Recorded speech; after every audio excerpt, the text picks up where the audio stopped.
ಇನ್ನೊಂದು ಏನಪ್ಪ ಅಂದ್ರೆ ಈಗ ಈ ವರ್ಷದ ಟಾರ್ಗೆಟ್ ಏನಪ್ಪ ಅಂದ್ರೆ ನಮ್ಮದು ಪೋಕ್ಸೋ ಕೇಸಸ್ ಮತ್ತು ಮಾಡಿ ಮತ್ತು NDPS ಈ ವಾರ ನಮಗೆ ಡೆವಲಪ್ ಬರ್ತಾರೆ. ಅದು ಪೊಲೀಸ್ ಇಲಾಖೆಯವರು ಜಾಗೃತಿ ಕಾರ್ಯಕ್ರಮಗಳನ್ನು ಮಾಡಿ ಗ್ರಾಮೀಣ ಮಟ್ಟದಲ್ಲಿ ಶಾಲೆ ಕಾಲೇಜುಗಳಿಗೆ ನಾವೇ ಹೋಗ್ಬೋದು. TLS ಬಂದರೆ ಆಗಲಿ ನಮಗೆ ಒಂದು ಕೆಲಸಗಳ ನಡುವೆ ನಾವೇ 9 ವಿಭಾಗದಲ್ಲಿ 9 ಜನ ಸೇರಂಗಿಲ್ಲ, ಒಬ್ಬರು ಸೇರಂಗಿಲ್ಲ ಅಂತ ನಮಗೆ ಎದುರಿಗೆ ಮುಗಿದಿರಂಗಿಲ್ಲ. ಆ ಕಾರಣ ತಾವು ಸ್ವಲ್ಪ ಫ್ರೀ ಇದ್ದಾಗ ಈ ಜಾಗೃತಿ ಕೆಲಸ ಮಾಡಿ ಈ ಪೋಕ್ಸೋ ಆ್ಯಕ್ಟ್ ನಿಮಗೆ ಗೊತ್ತಿರಂಗೆ ಒಂದು ಕಡೆ ಇದು ದುರುಪಯೋಗ ಆಗ್ತದೆ ಅಂತೇಳಿ ಮಾನ್ಯ ಸುಪ್ರೀಂ ಕೋರ್ಟ್ನವರ ಮೊನ್ನೆ ಜಡ್ಜ್ಮೆಂಟ್ ಮಾಡಿದ್ದಾರೆ. ಅದರ ಯಾವ ಉದ್ದೇಶ ಇಟ್ಕೊಂಡು ಆ ಆ್ಯಕ್ಟ್ ಮಾಡಿದ್ವಿ ಆ ಉದ್ದೇಶ ಈಗ ವಿಫಲ ಆಗ್ತಾ ಇದೆ ಅಂತ ಆದಷ್ಟು ಈ ಪೋಕ್ಸೋ ಕೇಸ್ಗಳು ಪ್ರಕರಣ ಬಂದಾಗ ಸ್ವಲ್ಪ ಜಾಗೃತಿಯಿಂದ FIR ಮಾಡಿರಿ. ಇಲ್ಲಿ ಈಗ ನಾನು ಬಂದ್ಮೇಲೆ ಒಂದು 4 ವರ್ಷದ ಮಗಳು ತಂದೆನ ಅತ್ಯಾಚಾರ ಮಾಡಿದ ಅಂತ ಒಂದು ಕಂಪ್ಲೇಂಟ್ ಮಾಡೋದು, ಇನ್ನೊಂದು 17 ವರ್ಷದ ಹುಡುಗಿ 1 ತಿಂಗಳು ಹೋಗಿ ಬಂದು ಇಲ್ಲ ನಾನು ಒತ್ತಾಯಪೂರ್ವಕ ಕರ್ಕೊಂಡು ಹೋದ ಅಂತೇಳಿ ಹುಡುಗನ ಕಂಪ್ಲೇಂಟ್ ಮಾಡೋದು. ಆ ಥರ ಈಗ 2 ಆ್ಯಂಗಲ್ ಇದೆ. ಒಂದು ಸಣ್ಣ ಹುಡುಗನ ಇಟ್ಕೊಂಡು ಗಂಡ ಹೆಂಡತಿ ಡಿಸ್ಪ್ಯೂಟನ್ನು ಅದ್ರ ಮಟ್ಟದಲ್ಲಿ ಉಪಯೋಗ ಮಾಡ್ಕೊತಾರೆ. ಇನ್ನೊಂದು 16-17 ಹುಡುಗರು ಓಡೋಗ್ತಾ ಇದ್ದಾರೆ, ಆಮೇಲೆ ಬಂದು ಹುಡುಗನ ಹಾಳು ಮಾಡ್ತಾ ಇದ್ದಾರೆ. ಅದಕ್ಕೆ ಇವನ್ನೆಲ್ಲ ಕಾಲೇಜ್ ಮಟ್ಟದಲ್ಲಿ ಮತ್ತು ಪ್ರೌಢಶಾಲಾ ಮಟ್ಟದಲ್ಲಿ ಸ್ವಲ್ಪ ಜಾಗೃತಿ ಮೂಡಿಸ್ತೀವಿ. ಈ ಥರ ದುರುಪಯೋಗ ಆಗೋದ್ರಿಂದ ಇಂಡಿಯನ್ SC ಕಾಯ್ದೆ ಆಯ್ತಲ್ಲ, ಅದೇ ರೀತಿ ಪೋಕ್ಸೋ ಆ್ಯಕ್ಟ್ ಆಗೋದ್ರಲ್ಲಿ ನಮಗೆ ಸಂಶಯ ಕಾಡ್ತಾ ಇಲ್ಲ ಅಂತ ಸುಪ್ರೀಂ ಕೋರ್ಟ್ ಮಾನ್ಯ ಹೇಳ್ತಾ ಇದ್ದಾರೆ. ಅದನ್ನು ಮಾಡಿ ಮತ್ತು ಈ NDPS ಕಾಯ್ದೆ ಇಲ್ಲಿ ಉತ್ತರ ಕರ್ನಾಟಕದಲ್ಲಿ ಅಲ್ಲಿ ನೋಡಿದ್ರೆ ಕೆಳಗೆ ನೋಡಿದ್ರೆ ಅಷ್ಟು ನಮಗೆ NDPS ಬಂದೇ ಇದ್ರು ಸಹ ಈ ಕುಡಿತ ಮತ್ತು ತಂಬಾಕು ಇದರಿಂದ ಭಾಳಷ್ಟು ಯುವಕರ ಜೀವನ ಹಾಳಾಗ್ತಾ ಇದೆ. ಅದಕ್ಕೆ ಇದ್ರ ಬಗ್ಗೆ ಒಂದು ಸ್ವಲ್ಪ ಆದಷ್ಟು ಎಲ್ಲರೂ ಕೈಗೊಳಿಸಿ ಜಾಗೃತಿ ಮೂಡಿಸ್ಬೇಕಂತ ಕೆಲಸ ಮಾಡಿ ಅದರಿಂದ ಮುಂದೆ ಆಗ್ತಕ್ಕಂಥ ಆರೋಗ್ಯ ದುಷ್ಪರಿಣಾಮಗಳ ಬಗ್ಗೆ ಜಾಗೃತಿ ಮೂಡಿಸ್ತೀವಿ. ಮತ್ತು ಆರೋಗ್ಯ ಇಲಾಖೆ ಯಾರು ಬಂದಿಲ್ಲ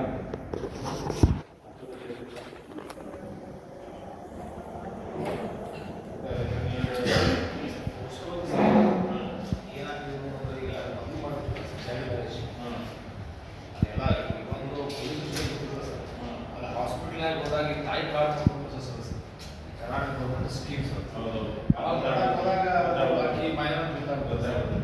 ಸೊ ಇಂಥವು ಸಿಕ್ಕಾಪಟ್ಟೆ ಪೋಸ್ಕೋ ಬಂದಿದ್ದಾವೆ ಸರ್. ಇದು ಭಾರಿ ಈಗ ಹೆಂಗೆ ಧರ್ಮ ಚಕ್ರ ಅಂತ ಸರ್, ತಂದೆ ತಾಯಿಯವರು ಧರ್ಮ ಚಕ್ರ ಸರ್ ಮಾಡ್ಕೊಂಡು ಅತ್ತೆ ಮಾಡ್ಬೋದು.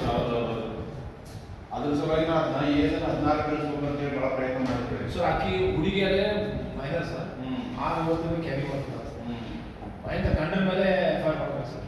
ಈ ಪೋಕ್ಸೋ ಆ್ಯಕ್ಟ್ ಕೇಳಿರೋದನ್ನ 14 ಡಿಫೈನ್ ಮಾಡ್ಕೊಂತ ಭಾಳ ಪ್ರಯತ್ನ ಮಾಡಿದ್ರು, ಅದು ಹೋಗಲಿಲ್ಲ.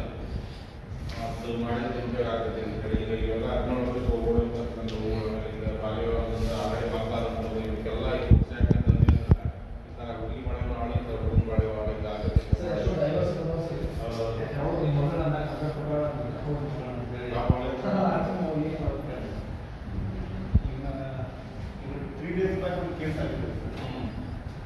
Now she has completed 18 years.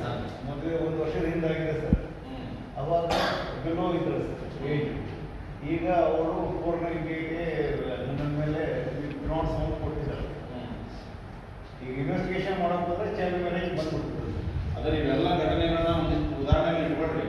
ಉದಾಹರಣೆಗೆ ಇಟ್ಕೊಂಡು ನೀವು ಪತ್ರಿಕಾಗೋಷ್ಠಿ ಮಾಡಿರಿ ಅಥವಾ ಜಾಗೃತಿ ಮೂಡಿಸ್ತಕ್ಕಂಥ ಎಲ್ಲ ಹಳ್ಳಿಗಳಲ್ಲಿ ಯಾವುದೇ ಸಭೆ ಸಮಾರಂಭ ಇಟ್ಟು ನೀವು ಯಾರು ಹೋಗಿ ಈಗ ಆಗೋದಕ್ಕೆ ಆದ್ಮೇಲೆ ನಾವು ಈಗ ಆಗಿದ್ದಕ್ಕಿಂತ ಆಗೋಕ್ಕಿಂತ ಮುಂಚೆ ಇವಕ್ಕೆಲ್ಲ ಒಂದು ಸ್ವಲ್ಪ ತಿಳುವಳಿಕೆ ಕೊಡ್ಬೇಕು. ಯಾಕಂದ್ರೆ ಜನರಿಗೆ ತಿಳುವಳಿಕೆ ಇಲ್ಲದ ಹಂಗಾಗಿ ಮಾಡ್ತಾ ಇದ್ದಾರೆ. ಈ ಪೋಕ್ಸೋ ಆ್ಯಕ್ಟಿನ ಸೀರಿಯಸ್ನೆಸ್ಸೇ ಗೊತ್ತಿಲ್ಲ. ಒನ್ ಟೈಮ್ ಇಲ್ಲ ಸಿಕ್ಕೊಂಡು ಮೇಲೆ ಏನಾಗ್ತದೆ ಅನ್ನೋದು ಗೊತ್ತಿಲ್ಲ. ಹಂಗಾಗಿ ಈಗ ಹೋಗ್ತಾ ಇದ್ದಾರೆ. ಒಂದಿಷ್ಟು ಮಂದಿ 18 ವರ್ಷ ವೇಟ್ ಆಗೋ ಕಾಲ ಆಮೇಲೆ ಹೋಗ್ತಾ ಇದ್ದಾರೆ. ಇನ್ನು ಉಳಿದ್ರೆ ಏನಾಗ್ತದೆ ಆಗಿದ್ದಾಗ ಹೋಗ್ತಾರೆ 16 ವರ್ಷ ಕಾಲದಿಂದ ಮುಂದೆ ಅವ್ರದ್ದು ಹಾಳು ಇದ್ದು ಹಾಳು. ಅದಕ್ಕೆ ಸ್ವಲ್ಪ ಎಲ್ಲರೂ ಕೈ ಜೋಡಿಸಿದ್ರೆ ಇದ್ರ ಬಗ್ಗೆ ಜಾಗೃತಿ ಮೂಡಿಸೋಕೆ ಸಾಧ್ಯತೆ ಇದೆ. ಇಲೋಪ್ಮೆಂಟ್ ಕೇಸಸ್ ಭಾಳ ಇದಾವೆ ಸರ್. ಯಾವುದು ಇವಾಗ ಇಲೋಪ್ಮೆಂಟ್ ಸರ್. ಸರ್ ಮಾನ್ಯ ಸುಪ್ರೀಂ ಕೋರ್ಟ್ ಜಡ್ಜ್ಮೆಂಟ್ ಸಾಹೇಬ್ ಇದನ್ನೆಲ್ಲ ಅಬ್ಸರ್ವ್ ಮಾಡೋದು. ಈ ಏನಿದೆ ಅಬ್ಸರ್ವ್ ಮಾಡೋದು ಸರ್. ಆದರೆ ನಮಗೂ ಕಷ್ಟ.